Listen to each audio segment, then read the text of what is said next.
Chevre, how are you? I hope everyone is gesund, stark und freilich begashmis und beruchnis. Healthy, strong, and happy physically and spiritually. Today we'll discuss a thought for the week, Parshas Lecha. As usual, we'll start with a pasuk from the Rebbe's Kapitel, which this pasuk is related directly to this week's Parsha, which has the Mitzvah of Milah, circumcision. And the pasuk is pasuk Kuf Samach Dalet of Kapitel Kuf Yutes. Sas anoichi al imrosecho kimoitzei shalol rov, which is translated as I rejoice over your saying, like one who finds much booty. So, what does it mean? Imrosecha, your saying, what is that referring to? So Rashi says that this is referring to the commandment that Rabbeinu Darshu al Milah. This refers to the mitzvah of circumcision. Shahaya David beveis hamerchatz. He brings down a famous episode in the life of David HaMelech. One time David was in the bathhouse. V'ra atzmei b'lei tzitzis u'b'lei tefillin. He saw himself without tzitzis and without tefillin. U'b'lei Torah and without Torah. Omar oili, he said, woe is to me. He was naked. Shani orah mikol mitzvahs, I am bare of all commandments. Kivin shenistakel b'milah samach.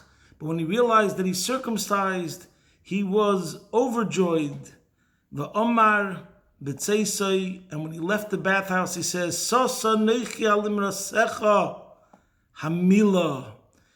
I rejoice over your saying, and that refers to the commandment of circumcision, because shemetchila nitna b'maimer v'loi b'dibur shenemar v'yemer elikim al Avraham v'ata es brisi sishmer. So the word used in the Torah to describe this commandment is not dibur, not speaking, but he said. So in this week's parsha, it speaks about the mitzvah of Hashem's commanding Avram to circumcise himself. And we find something very interesting connected to this, that his name is changed. Before he had the circumcision, his name was Avram without a hey, and then his name is changed to Avraham. And there's many, all the commentators speak about how important it is based, this significance, based on the verse itself, which when Hashem changed his name, Hashem says, V'loi kori oides shimcha Avram, v'hoya shimcha Avraham. He says, from now on, you should not be called Avram. You must be called Avraham. So the question is, why is it so important? First of all, it's just one letter. One letter means so much. And second of all, why is that we say you shouldn't be called with that name? You must be called with this new name. So I'm going to just mention it very shortly and briefly. The idea is as follows. Sometimes when we speak about a change, we have small changes, incremental, baby steps. Sometimes we say it's a new world. It's a total transformative experience, a leap. And this is what it means over here. The new name of Avraham with a hey represents the transformation that Avram went through circumcision, through this mitzvah. In other words, as we saw in the Rashi that it said before, the mitzvah of Milah is not an action. It's not something you do. It changes your whole identity. It's with you 24/7. Only the fact that David HaMelech was circumcised caused him to have joy no matter where, no matter when. He is someone who is circumcised. His bond, his covenant, his connection, his unification with Hashem is 24/7 in such a way that it's evident in the physical. And this is why, one of the explanations of why the mitzvah of Milah is so awesome and so amazing, because it represents the quintessential mitzvah in the fact that it permeates the physical and the change is there forever and it transforms it. And now we understand also the meaning of the hay. There's many explanations. Rashi brings down the hay represents the 5 limbs and organs of the person that previously Avram did not have full control, but now he had control. But I think one simple way to remember it is that the Hey is the Hey of Hashem's name. There's a medrash that says, Eila Toldis Hashemayim va'aretz behei baram. This is the history, the chronicle of the world as Hashem created it. And behei baram also means Hey, that Hashem created the worlds with His name, with His letter Hey. But there's a medrash that says that Eila Toldis Hashemayim va'aretz behei baram. The word behei baram, Hey baram is b'schus Avraham. The letters, Hey Baram, is the letters of Avraham. So we see the connection between the Hey of Behei Baram connected to Avraham. And it says in other places too, that this Hey represents how God invests Himself, puts Himself into man. In other words, until the circumcision, everything that Avram does is man elevating himself to God. That is possible for humans. But then there's the Jew. And what's a Jew? What makes a Jew unique? That God chose the Jews. And this is the significance of the Hey of Hashem that He puts into Avraham, and the fact that He commands him to be circumcised, because this represents the uniqueness and the specialty of the Jew, as explained in other Svarim, that there's Doimim Tzemeh Chai Medaber. When Avram becomes circumcised, we elevate, we evolved from humans to Jews. And the Doimim Tzemeh Chai Medaber, inanimate vegetation, animal kingdom, and humans, that represents 4 elements of creation. But then there's the Jew, who's a chelik elikah mimal mamish. God gives to every single Jew a neshama, a part of himself. And that's representative of the name, of the letter Hey of Hashem that He gave Avram.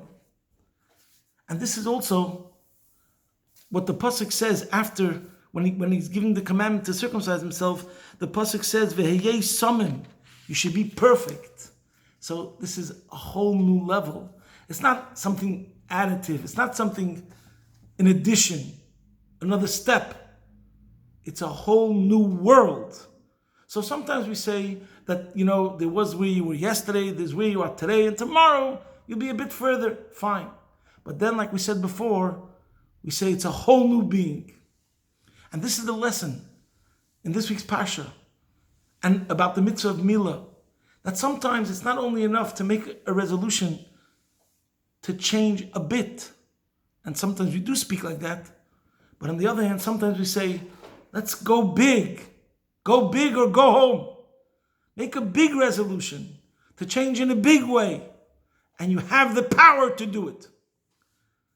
It's a joke, it's a foolish joke, but it's an old joke, that there was a priest and there was a minister and a rabbi, and they were discussing, what's the best religion.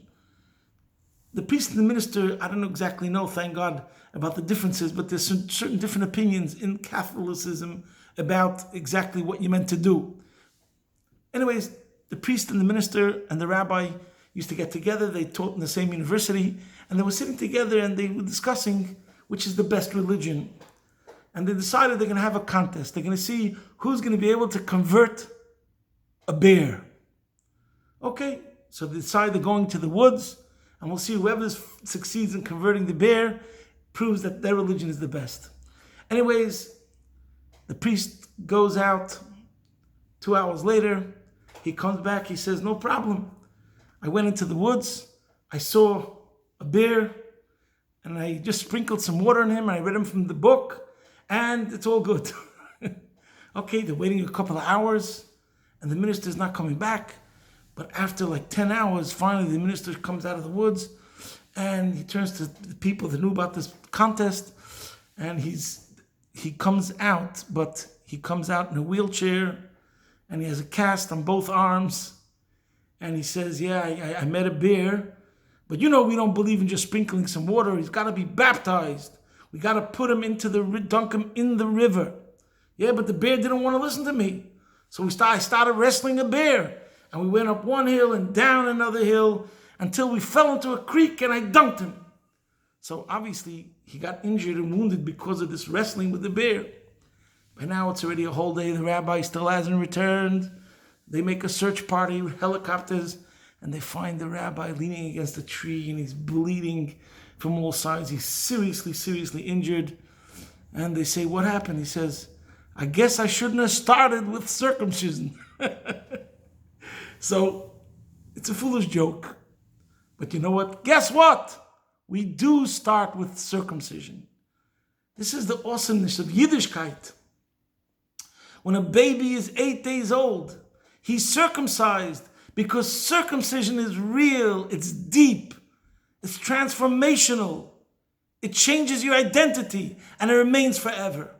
As we spoke many times, the idea of essence to essence. And this is what it means when we say we actually start with circumcision. Because Judaism is the deepest thing that changes the person forever and puts him into another whole league. We're not only humans, we're Jews. It's a whole different essence. There's a famous vort that the Frierdiker Rebbe brings in many sichos. And sometimes it's said that this was what the Chassid Reb Gershon Ber Pahar used to say every night. Before he went to sleep, he would say, Morgen darf ich aufstehen gar anders. Tomorrow I have to get up completely different. So what's the word? He didn't say Morgen darf ich aufstehen a bissel anders. He didn't say tomorrow I have to get up slightly different, a bit different. No. He would say Morgen darf ich aufstehen gar anders. Tomorrow I have to change altogether. So my blessing to you all is that every once in a while we should make such resolutions, not be scared. You're unpredictable. You have awesome powers. Don't always think of taking baby steps. Think of going to sleep at night and saying, Morgen wird man aufstehen gar anders. Tomorrow we'll endeavor to get up, to wake up completely different. And we should be successful, go out of our nature, go out of our habits, go out of our previous way of thinking, and make a radical move, a revolutionary move, like Avram Avinu with the bris. And if we do that, Hashem will do also, similarly, a revelational move, a revolutionary move, a radical move, and bring the Geula Mitzvah Shlema, take it from Yad Mamish, now. Good Shabbos, posting from my home, Be'ez Hashem Yisborech, your man in Melbourne.